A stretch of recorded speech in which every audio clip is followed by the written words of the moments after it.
Good morning, afternoon, and evening, Four Winds. We have some important information to share with you this week, and who better to bring you that good news but our COO, Frank Freedman. Hello, Four Winds.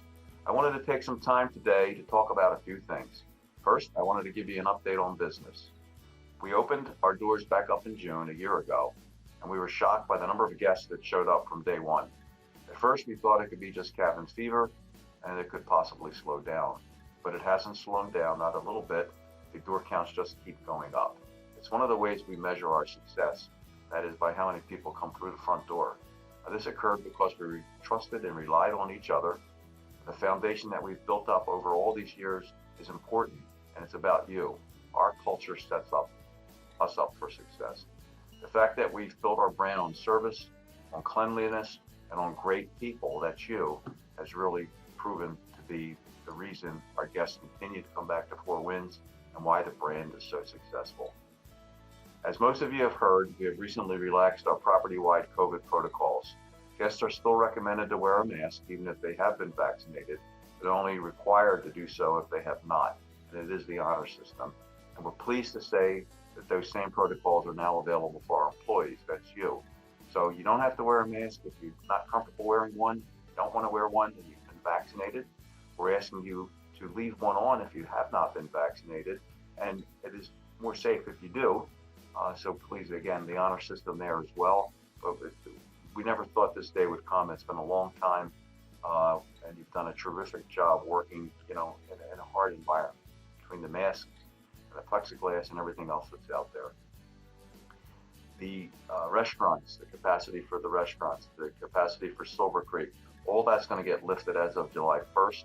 Table games and poker tables are removing the dividers to allow for full capacity at each of the tables. And the slot machines will all be returning to service status, and dividers will be removed. That's a process that's ongoing. Valet is scheduled to return in July. So that's another good thing for our guests and for employees that work in that area. We'll also be bringing back the full entertainment lineup in Silver Creek, and that starts on July 24th with the Beach Boys. Great all-American band. I think we'll have a sold-out show, and we have a really full calendar of live entertainment scheduled from July 24th through the remainder of the year. A lot of exciting shows and acts will be coming through. Keep the facility nice and vibrant, keep us all busy. It's all great news with the summer right around the corner. We don't expect to slow down anytime soon. But with that being said, we've heard you. Four Winds, like many other companies, needs to hire more people. We understand there's a need for help in a lot of the departments. Our human resources continues diligently to look for creative ways and approaches for our recruitment needs.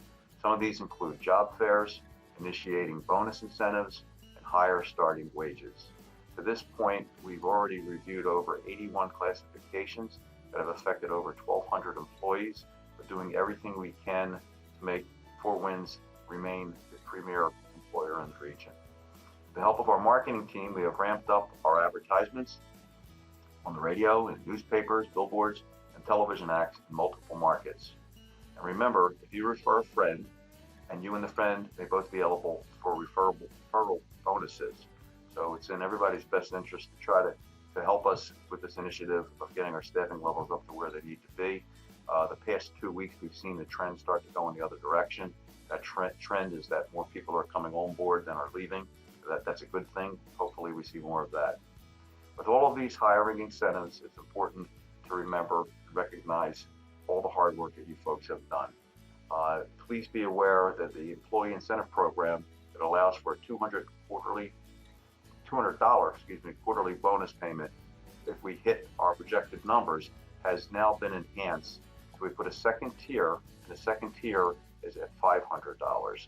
So if we perform at 100% of our goals as an operation, which you're a major part of, each and every employee will receive a $500 bonus, and that's for all of our frontline hourly employees.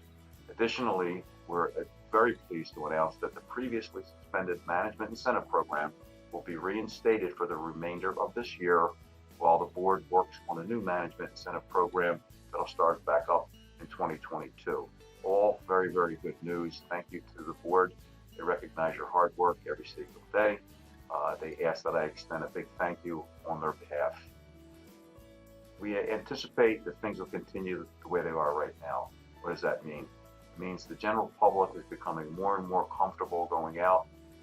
If you go out and about, every place is busy, people are out, the children are out, the restaurants are open, sporting events are full. We're starting to get back to normal. I can't thank you enough for everything you've done for this past year and a half to have us positioned the way we are as a company, financially, and as a group of people that have worked so hard together to protect, what we built over these past 14 and a half years. Your hard work is noticed and appreciated. And again, I seriously want to just say thank you for all you do. Thank you, Four Winds. See you on the floor. Thank you, Frank. As Frank mentioned, employees that are not vaccinated are required to wear a mask. We are using the honor system when it comes to vaccination and masks. Management wants to remind all employees that integrity is part of our core values at Four Winds, and to continue to protect the safety of you and our guests, it is a requirement if you are not vaccinated to wear your mask. Facilities wanted us to pass along an update about the parking garage renovations. Due to debris caused by the repairs on the 4th floor parking deck, we will be closing down the 3rd floor parking through 6/18, reopening on 6/19. This is for the safety and well-being of our guests and employees. With that being said, security has also asked us to remind everyone that employees are not permitted to park on the 1st or 2nd floor of the parking garage. While renovations are being completed, they are asking that all employees please park in the employee parking lot. With the month of June being Pride Month, we wanted to take a deeper look into the history behind it. The 1960s and preceding decades were not welcoming times for the LGBT Americans. Individuals flocked to gay bars and clubs as places of refuge where they could express themselves openly and socialize without worry. But engaging in gay behavior in public was still illegal, so police raided gay bars continually. The Stonewall Inn was one of the last remaining clubs in New York City at that time. In the early morning hours of June 28, 1969, armed with a warrant, police officers entered the club, roughed up patrons, and after finding bootlegged alcohol, arrested 13 people, including employees and people violating the state's gender-appropriate clothing statute. Fed up with constant police harassment and social discrimination, angry patrons and neighborhood residents hung around outside the bar rather than disperse, becoming increasingly agitated as the events unfolded and people were aggressively manhandled. A riot involving hundreds of people broke out in front of the Stonewall Inn. The protests continued for 5 more days, sometimes involving thousands of people. The protests became known as the Stonewall Riots. The riots sparked activism and awareness across the United States. The Stonewall Uprising didn't start the gay rights movement, but it was a galvanizing force for the LGBT political activism that led to the formation of numerous gay rights organizations. At the 1-year anniversary of the Stonewall Riots, June 28, 1970, New York and LA both held parades. Both like to boast that they were the first cities to hold gay pride parades, when in actuality, Chicago marked the 1-year anniversary of the Stonewall Riots with a week-long celebration that included a gay dance, workshops, and speeches. The week-long festivities ended with approximately 150 people marching from Washington Square Park to the Water Tower on Michigan, which occurred the day before both the LA and New York parades. On June 11, 1999, President Bill Clinton issued the first ever proclamation declaring June to be Gay and Lesbian Pride Month. This year, most bigger cities have scaled back the amount of events leading up to their parades due to COVID, but there are still activities happening to commemorate and celebrate the month, with some of those activities turning to social media live streams. We had another large group in orientation this week. They are excited about their new careers, and we should make sure to welcome them to the Four Winds family. Help make them feel like part of the team. That's all I have this week, Four Winds. Stay kind to one another. Thank you for watching.